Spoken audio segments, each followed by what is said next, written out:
Welcome to AI Home Podcast, the first podcast for real estate resources and independent living strategies for the disability community. Why? Because accessibility is home. Hi, I'm Angela Fox, blogger, author, and your host. Now, let's begin. All right, everybody. Again, it's Angela Fox from Accessibility is Home. I am seated by handicap bathroom because here at Horizontal Houses, the company that's sponsoring this podcast, we know that accessibility for a home is more than just the bathroom. So a little tongue in cheek there for everybody. But today they have this fabulous guest Lauren from Becoming Rentable. Lauren, would you like to say hi and introduce yourself? Sure. My name is Lorraine Woodward, and I'm CEO and founder of Becoming Rentable. Today, I have a lovely orange sweater on with white flowers. I have gray and white hair, and I have a pair of red glasses with big brown eyes. Thank you so much. And for those of you to watch us by YouTube, I am a white young woman with a black jacket, and I'm wearing a Cleveland pennant that has a little wheelchair sign that says, "Keep calm and wheel on." And I have brown hair, brown eyes, and again, I'm visible handicap back, which I've discussed it. So, Lauren, I know you and I have met together through a mutual organization, which is Together International, which is a fabulous entrepreneurship program for disabilities.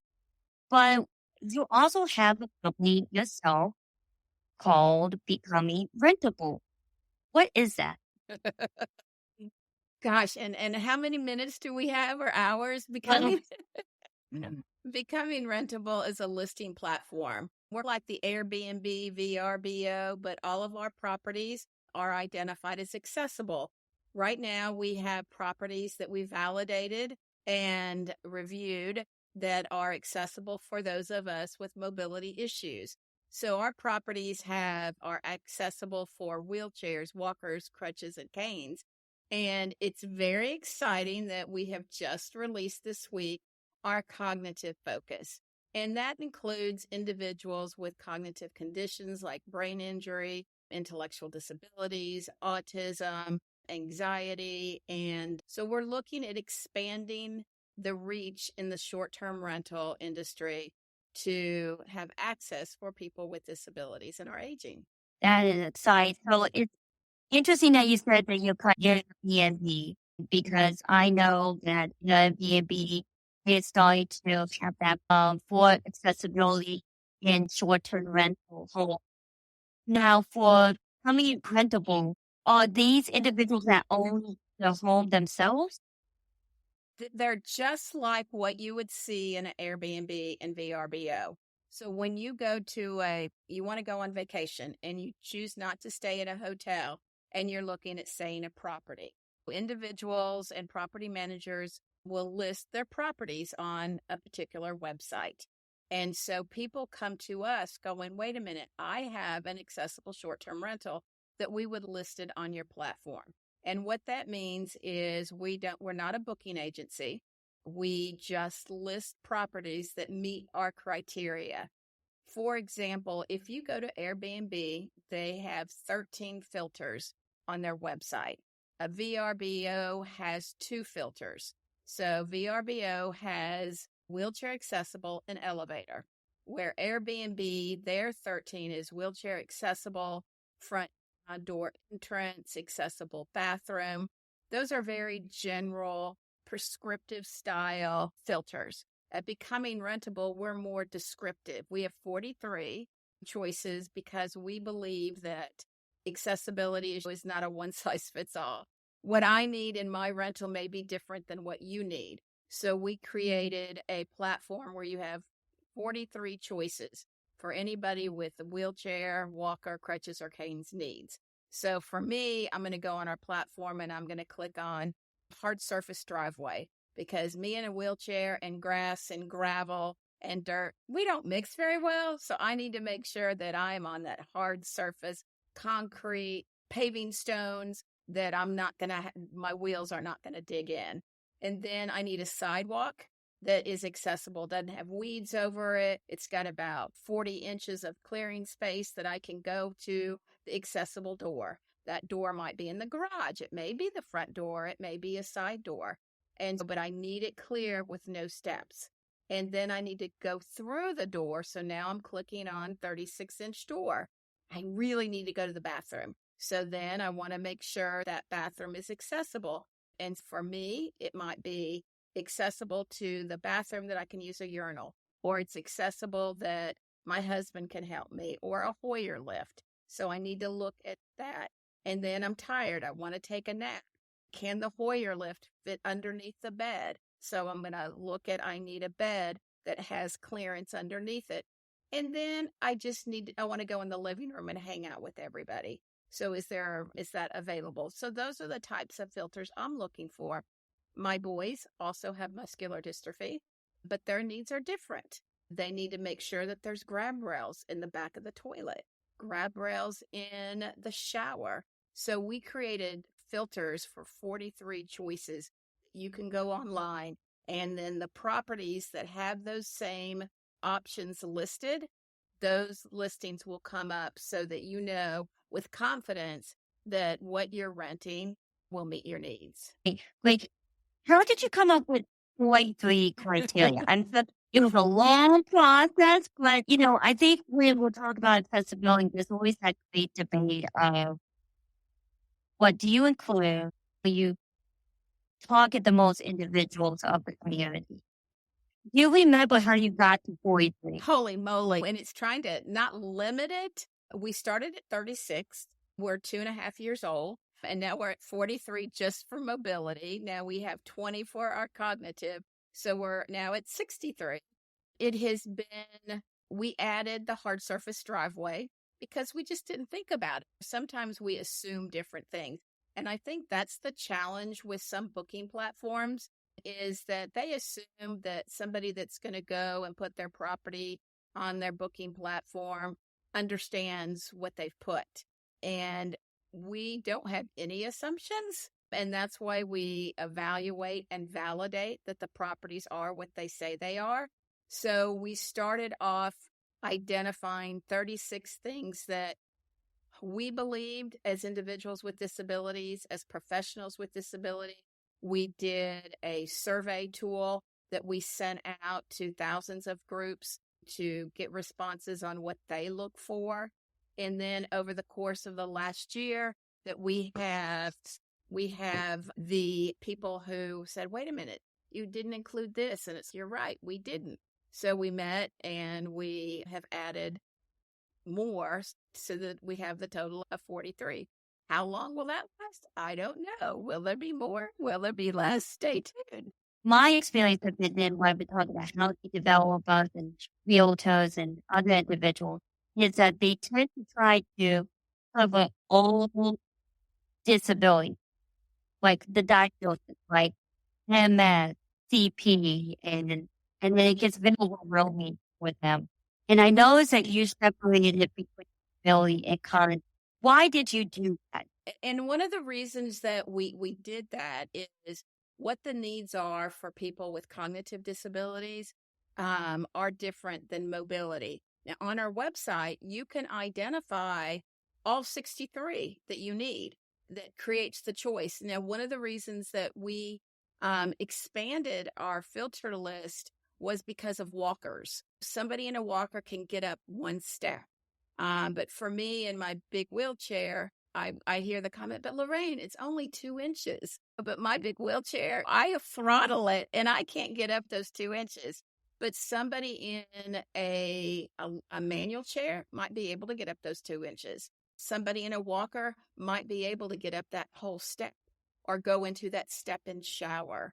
And somebody with no physical disabilities may have issues with fragrances. They're allergic to fragrances.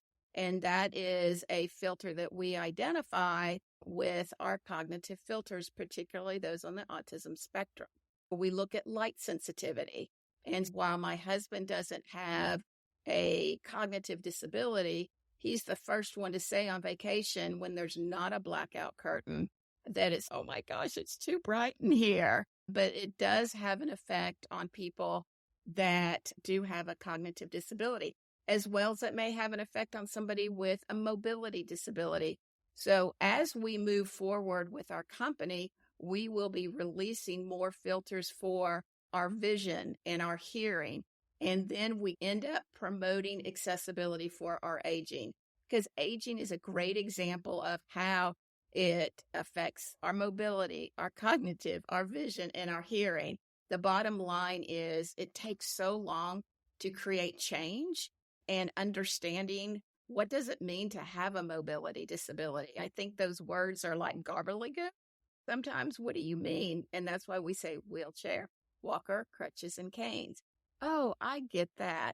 And so it's taken us a while. We have a long way to go to educate people, particularly in an industry that doesn't know disability, of what these are. Because as we look at building our business, we look at reaching those of us with disabilities, those of us who have friends that we want to travel with that have disabilities. And then we have the other side, and that's the inventory side. That is finding properties that have these features that we can identify what they are so people can find them. It's that audience that we have to educate to say, what is a zero threshold entry? Holy moly, is that a mouthful of words? And we just have to treat them. That's when you don't go bumpity-bump through the front door or through a door, that it's less than 2 inches on your threshold to come in. And they're going, oh, that's what that means. Or even saying a hard surface driveway, I have that. Great. Tell your potential guests that you have that. That makes a difference for a lot of us. And so that is, we started out with the visible disabilities. That's commonly what people think of. They think of disability and wheelchair users. And we know that there's more than that. And cognitive, people commonly think of autism, but we know there's more than that. And that's another reason that we broke it up. Somebody can go in and identify in both areas of what their needs are, and then we'll continue to add. Does that make sense? And now a quick break from our sponsor. So as you can see and also hearing me, I am sitting on my back deck and I have my grill. I love being out in my back deck. I hate when I forget something and I have to wheel back into the house, particularly my cell phone. However, I'm excited to announce that another disabled owned business, Cush Pocket, has come up with a solution by creating this fabulous wheelchair bag. I love this bag and have been a proud customer since almost the very beginning. Why do I like it? 1, it's huge. 2, it comes in multiple colors. But 3, you can put it anywhere on the base of your wheelchair. How does that happen? It's attached to the flap and it has little Velcro. You put it directly underneath your cushion of your wheelchair. And the Velcro and the weight of your body ensures that this fabulous Cush Pocket bag, it certainly will not move. I personally have 2 directly in front of me and it hides behind my legs, and I love that because it's so much more convenient. Trust me, you will never forget anything ever again. So as you can see down below, I have a direct link for Cush Pocket, and if you use my code Angela Fox, you will get $1 off. And not only will you get a fabulous bag, but you'll also support 2 disabled-owned businesses, Cush Pocket and my business, Horizontal Houses. Check it out.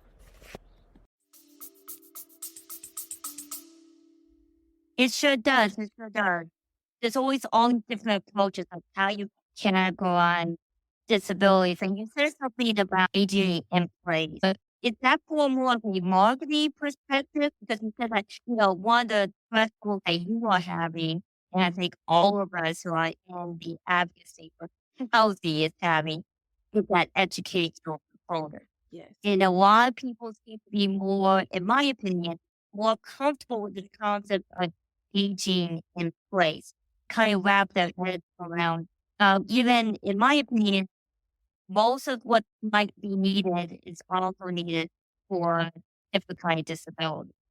Is that because educational marketability aspect? Because these are vacation rentals, these are short-term rentals, a place that you're going to visit for 2 days, 3 days, a week, maybe even a whole month. That again, to find these properties in a new industry, that again, it was easier to identify what the features are and not the disability. We focus on the individual and looking at what your needs are. And so as we're building this awareness and education, it makes sense to end with looking at our aging. And the other reason too is the influx of our seniors that we're going to be seeing over the next 6 years. I'm one of them. I'm a baby boomer. And in 6 years, I'm going to be officially, actually less than 6 years, I will be of the senior population, which is growing by 31 million Americans. It's huge. We'll have more babies. We'll have more seniors than babies since World War II. And are we ready as a travel industry, as a hospitality industry, and short-term rentals for this influx of people who want to travel, have the money to travel, have been waiting to travel? And so that's one of the reasons we want to get this understanding of what all these features are so people can then make choices. And then our influx of 31 million of us being of that senior age also impacts the reason that we will be rolling all this up with our seniors in the end of this year. And was there any consideration about, generally speaking, those who are seniors, unlike myself, who's a young 41, have more time Yes. to travel? That's what you gear up for. Some people look forward to the day that they can travel. And the other thing that we want to share with our industry is we have money that we save like everybody else, and vacations are an important part of our life. And how do we provide these opportunities for us who, may not, a hotel doesn't meet our needs. And we have to look outside of that.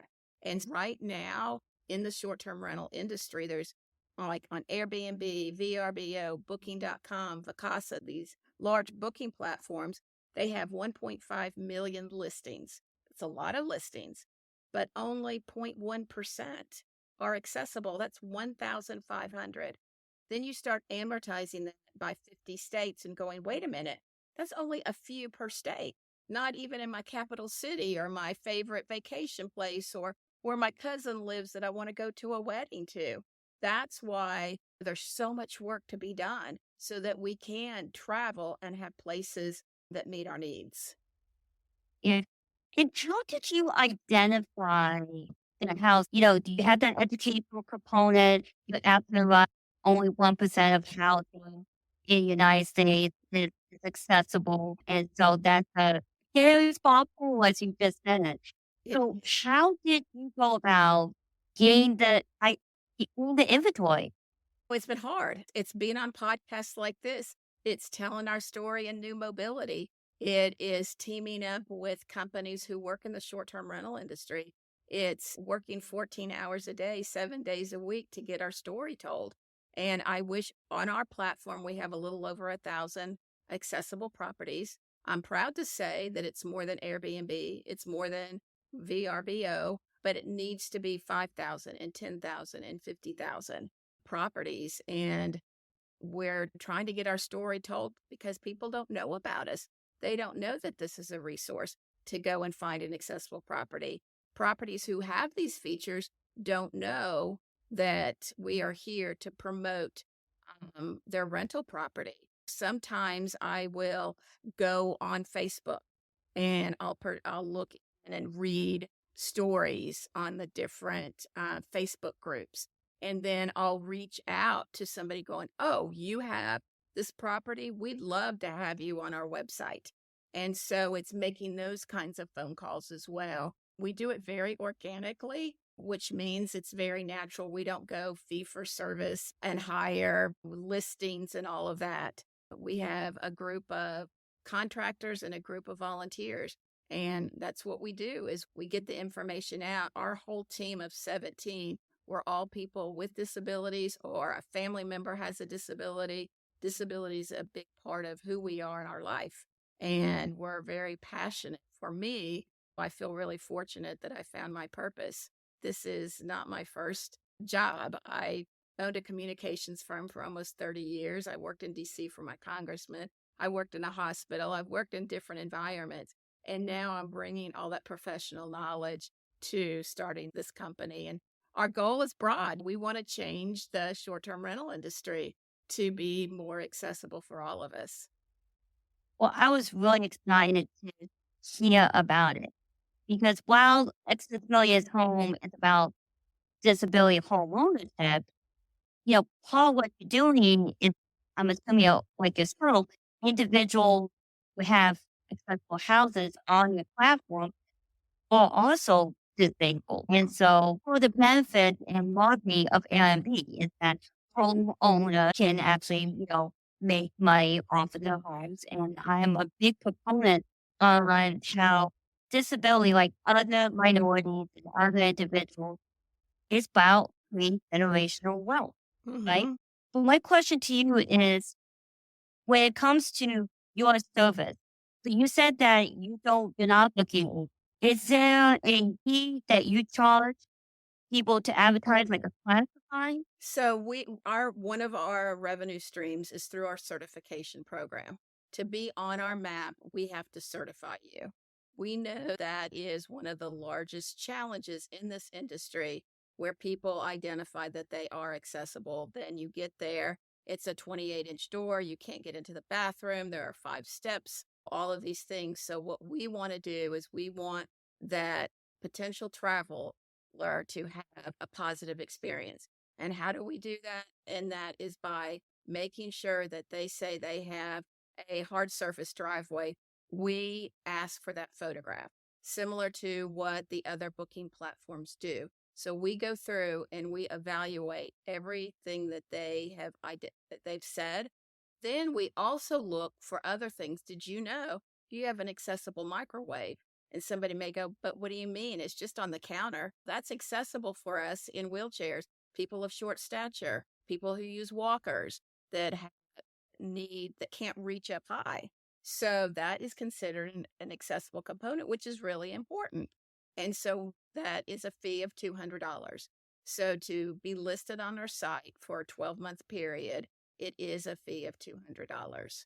But we have on our site, we have 111 booking platforms. So instead of going, all right, I'm going to take a vacation in North Carolina and I want to go to Wrightsville Beach. Let me see what this platform has. I don't see anything there. So now I'm going to go to this platform. Don't see anything there. And then you start going to all these platforms. Becoming Rentable, you don't have to. We are right here. We have those accessible properties from Airbnb, VRBO, Booking.com, Vacasa, Natural Retreats. 111 of them are on our platform. So we're trying to build that one-stop shop that you can just go to. All we specialize in is accessible short-term rentals. And here's our list. As a consumer, you find something, you go, you click all your filters and everything. Is that information then available to contact the property, or are you redirected to Airbnb or something like that? No. So you go online and 15 properties that meet your needs, and you click on that property. There's a link, a URL, and it takes you straight to where that property is listed. And then you can go, I want to stay on these days to these days. You can ask your questions to the property owner or manager. Takes you directly to that property on that site. Okay. So you're not going through another website. No, you go straight to Okay, the great. property. How long does the certification process take if you are a homeowner? Right now, within a week, you contact us, you do what we call the onboarding, which is what is your name? What is your contact information? What are the filters that you have? And then you put your photographs in, and then our team will go to the next one that we have to certify. And we look at all of the things that they have identified, make sure we see, oh, that's a 36-inch door, that's a 32-inch door, that's a 33-inch door. And then if we have any questions, we send it back to person who submitted their request, and then we certify it. Okay. Is there a threshold of amount or a minimum, I should say, a minimum amount of accessibility that you have to have Yes. in order to get certified? Because we raise a lot, and I imagine not all properties are going to have all Wait, wait. So it's not like a minimum. Yes, there is actually. Of course, I'm a woman, I'm high maintenance, and it's all about me. So I tell my team, it's like, all right, think of me. Great thought. And can Lorraine get to that property? Can I take my van and drive to the property, get on the property and get out of my van? Can I get to the front door, or can I get to the accessible door? Not the front door, but the accessible door. Can I get through that door? Can I go to the bathroom? Can I go to bed? And can I hang out with my family? It's about 8 things. And an example might be this property doesn't have grab bars in the bathroom. So, how is it accessible? For somebody who doesn't need grab bars, they're not going to click on that filter of grab bars. So, if you need grab bars, I need grab bars, I'm going to click on. So, if you don't have grab bars, that's not going to be a choice for you. And so, again, it's all designed around you, about what your needs are, not what somebody else's needs are. So, a property that doesn't have the grab bars would not be included in your search. And that's really the key difference about what we do, because everything is centered around you and what your needs are in regard to accessibility. And why would somebody want to rent out a property that is owned versus a hotel? It's all about your needs. Sometimes it could be the noise. It could be the number of people. It's more affordable to rent out a 2-room short-term rental versus booking 2 hotel rooms. You may have dietary needs, and so you don't have the facility within the hotel to prepare your own food, blend your own foods. You just want more space. You don't want to share a bathroom with 3 other people. So it's more, not that they're better or worse than a short-term rental. It's all about what your needs are and to find out what best meets your needs. For us, we look at the short-term rental and hotels. Right now, it's about 50-50. People say 50% are at hotels and 50% are short-term rentals. And it's about what your needs are and fulfilling those needs, not that one's better than the other. It's your preference. And sometimes affordability. Yeah, that was the first thing in my mind. Has there been any times where individuals thinking, well, not everybody can use these accessible properties. Like only one of our members is disabled and would I be able to use the bathroom we have 4 other family members? Was there any educational component raised? It's not so much that we haven't had that issue. People don't know about us. The only real issue that we still are conquering is the fear factor from property owners worried about getting sued because of the ADA. So we've recently worked with the National ADA Center, and we'll be releasing a document about exactly what the ADA means. And I quote unquote exactly, because it's so gray. It is not black and it is not white. It's really cumbersome. And again, you think about the ADA being created over 30 years ago, and the short-term rental industry is only 15 years old. And the whole idea of what it wasn't an afterthought because we weren't created. The ADA was updated 10 years ago, but again, very little information about it. So it's trying to debunk the idea of that you're going to get sued. So that's one. The other question is, somebody in a wheelchair is going to tear up my property. They have this big wheelchair and they're going to ding my door and they're going to put a hole in my wall and all of that. And I'm the first to say, I love my renters. I have a short-term rental, and 2 houses down is another short-term rental.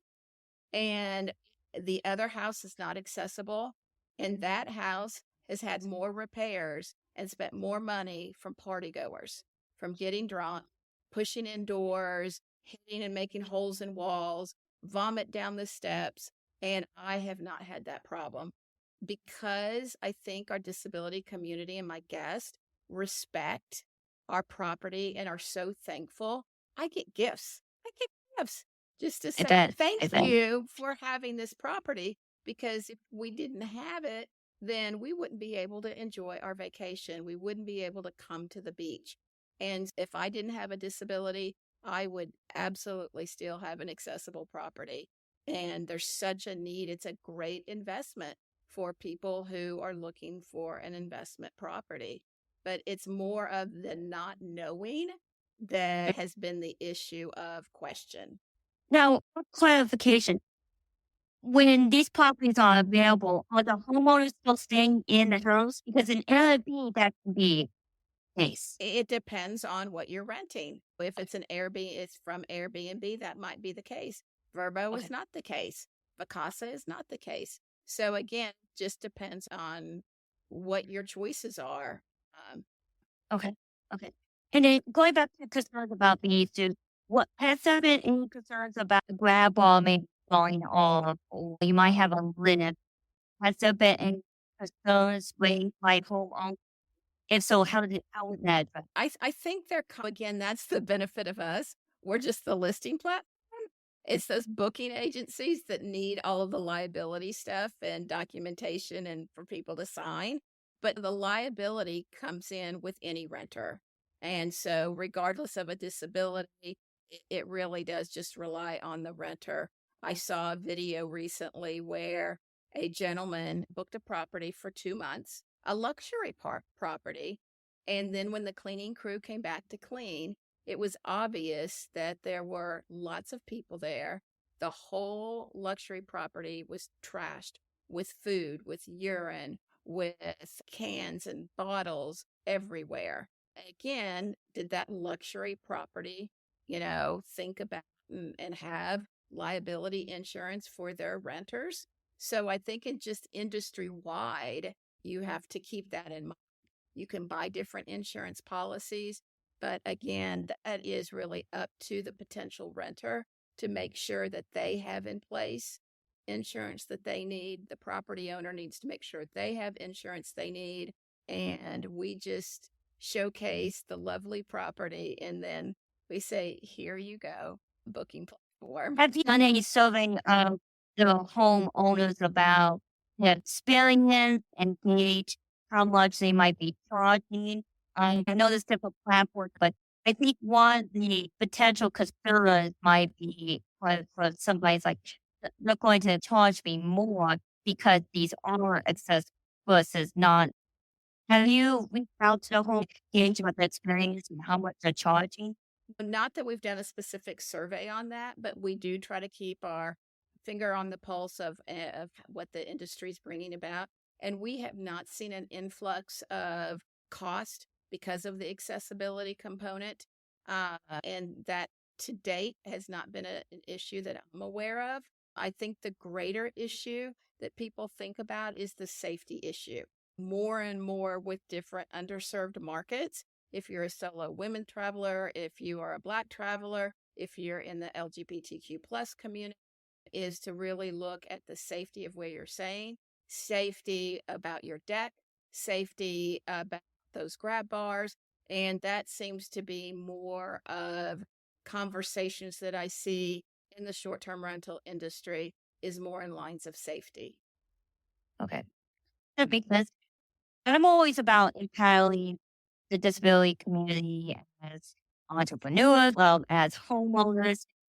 Do you have a story of a disabled homeowner about the experience of renting out the property that you like to share with the audience? In a way, we own two, and it has been an incredibly positive experience.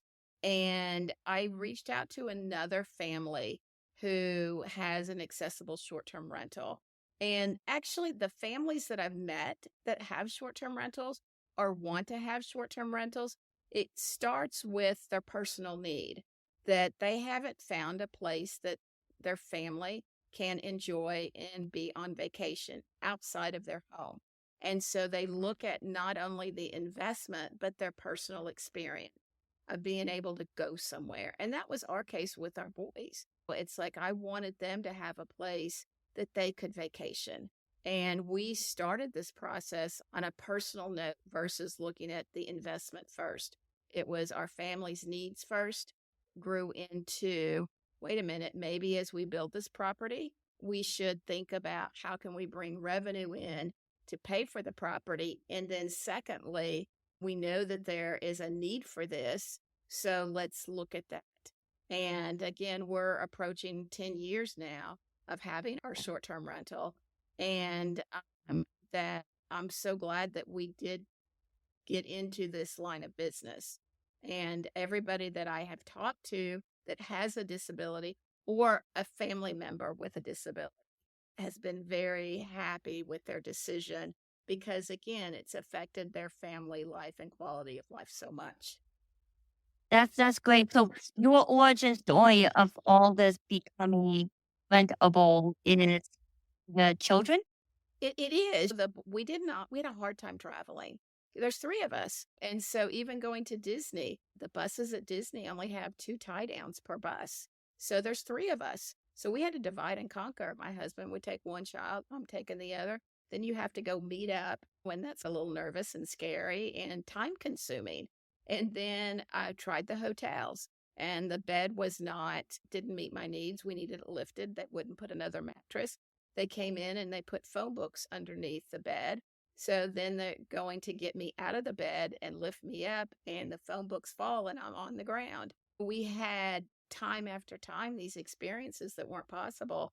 And finally, you throw your hands up and go, I give up. And it's no, I'm not going to give up. My boys are in high school, they're going to be graduating. I want them to have these experiences. And I had just retired. So yes, I quote retired 10 years ago. It lasted maybe a week. But that's okay. I'm living my purposeful life. So I'm grateful for that. But it was about our family and our life and our quality of life that I was turning 60 a couple of years ago.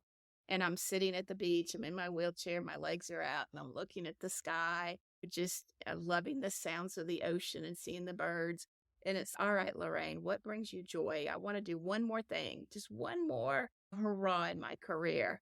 And so I went through all of those questions that we may have about joy and happiness and purpose. And I love my renters. I love that the stories. We had one family that drove 2.5 days from Canada one way to come to our house.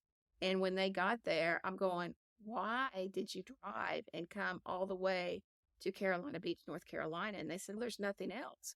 And it's no, wait a minute, you're in Canada, all of the East Coast. And they were like, there's nothing else. And it's no, you've got to be kidding. And so while they were here, we kept looking and there wasn't. And it was like crazy. And then another story is of a family from Texas. And they waited 28 years to find a place. And the reason being their son is blind, has a cognitive disability, is a wheelchair user. When he was younger, dad could lift him, get him to the bathroom, get him through the door. And then he was 10 and could still lift him. Then 20 came and then 25 came and dad couldn't lift him anymore. And so it wasn't until he was 48 years old and they found our place that met his needs of the elevator, of the bathroom, of the hues of color for his sight, because again, he's legally blind, his autism, so sound was an issue. And then they got to vacation. I had another story. I love all my renters. It's over 400 families have rented from us. Wow. And I'll leave with one more story, and it's with a family. They've Okay. adopted 9 children, and our second floor only holds enough for 6. So she brought 5 of the kids with her. One is in a wheelchair, one is blind, 2 have Down syndrome, and 1 is autistic. And I'm sitting out in the driveway, and they roll in, and a young boy, his name is Gideon, gets out of the van. And he said, excuse me, ma'am, are you the owner of this property? And I said, yes, I am. And he's, thank you so much for building this house. Is it going to be the first time that I can go on vacation and I can take a shower? And I'm so excited I can take a shower. And I said, awesome, that's great, Gideon. So the next day I go knock on the door because we're on the 3rd floor of this property. And I knock on the door and I said, hey, Gideon, how was your shower? And he goes, fine. And I'm like, what do you mean, fine? He said, guess what? And I said, what? He goes, I can pop my own popcorn.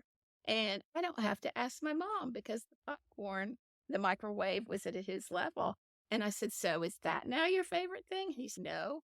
I said, what do you mean it's not? He goes, no. He said, mom likes it cold and I don't. And so the thermostat is lower, so I don't have to ask her to change the thermostat. I can just go. And I said, that's pretty awesome. So that's your favorite thing? He said, no. It's like, Gideon, you're killing me. What do you mean? And he said, I can turn on and off the lights before I go to bed. And I said, all right, that's got to be your favorite part. He said, no. He said, my favorite part is being independent.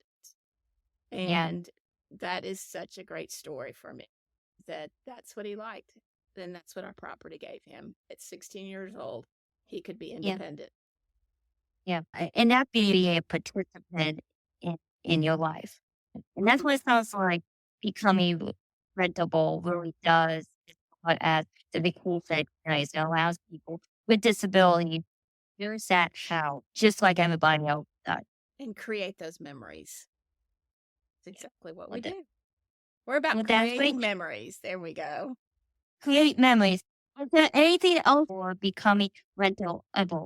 It will be, we're getting out our cognitive certification now. Then we'll do vision and hearing. We are going global. Right now, we're in the United States and Canada. And so by the end of the year, we hope to be more global than we are today. So we have big goals, dreams, and hopes, and a lot of people working hard to help us achieve them. Excellent. Anything else you would like to share with the audience? If you want to reach out to us, please do it. BecomingRentable.com. That's BECON.